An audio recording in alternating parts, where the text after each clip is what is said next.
വിദേശ മെഡിക്കൽ പഠനത്തിൽ twinning programme allowed ആണ്.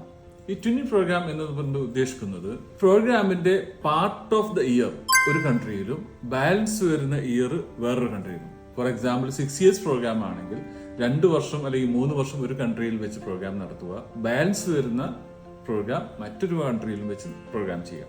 ഇതിനാണ് ട്വിന്നിംഗ് പ്രോഗ്രാം എന്ന് പറയാം. ഈ twinning program medical council of India ആയ സമയത്ത് തന്നെ ബാൻഡാണ്. അതോടൊപ്പം തന്നെ national medical commission NMC 2021 November 18 ഇറക്കിയ അമെൻമെന്റിലും ശരിക്കും വ്യക്തമായിട്ട് പറഞ്ഞിട്ടുണ്ട്, നിങ്ങളുടെ പ്രോഗ്രാം എൻ്റർ ദ പ്രോഗ്രാം ഒരു കൺട്രിയിലെ ആ കൺട്രിയിലുള്ള ഒരു യൂണിവേഴ്സിറ്റിയിലായിരിക്കുക എന്നുള്ളത്.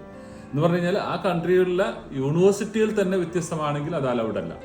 അതോടൊപ്പം തന്നെ NMC ശരിക്കും പറഞ്ഞിരിക്കുന്നത് പ്രോഗ്രാം കഴിഞ്ഞതിന് ശേഷമുള്ള 12 months ഇന്റേൺഷിപ്പും ആ യൂണിവേഴ്സിറ്റിയുടെ അണ്ടറിലുള്ള ഹോസ്പിറ്റലിൽ ആയിരിക്കണം എന്ന് പറഞ്ഞിട്ടുണ്ട്. അപ്പോൾ ഈ ട്വിന്നിംഗ് പ്രോഗ്രാം ഇന്ത്യയിൽ തിരിച്ചു വന്ന് പ്രാക്ടീസ് ചെയ്യാൻ ഉദ്ദേശിക്കുന്ന സ്റ്റുഡൻ്റ് ആണെങ്കിൽ, വിദ്യാർത്ഥിയാണെങ്കിൽ തീർച്ചയായിട്ടും അത് അല്ല. അതോടൊപ്പം തന്നെ നിങ്ങൾ ശ്രദ്ധിക്കേണ്ടത്, ഈ ട്വിന്നിംഗ് പ്രോഗ്രാമിൽ പറയുന്നത് 1 വർഷമോ 2 വർഷമോ ഒരു കൺട്രിയിൽ ചെയ്ത് അല്ലെങ്കിൽ മറ്റൊരു കൺട്രിയിൽ ബാക്കി ചെയ്താൽ അത് NMC എങ്ങനെ ഫൈൻഡ് ഔട്ട് ചെയ്യും എന്നുള്ളതാണ്. അപ്പോൾ ഈ NMC ഇവിടെ FMG എക്സാം എഴുതുന്ന സമയത്ത്, ഈ ഡോക്യുമെന്റ് പ്രൊഡ്യൂസ് ചെയ്യുന്ന സമയത്ത് ആ സ്റ്റുഡൻറ്റിൻ്റെ പാസ്പോർട്ട് മൊത്തം പേജുകളും സ്കാൻ ചെയ്ത് വാങ്ങിക്കുന്നുണ്ട്.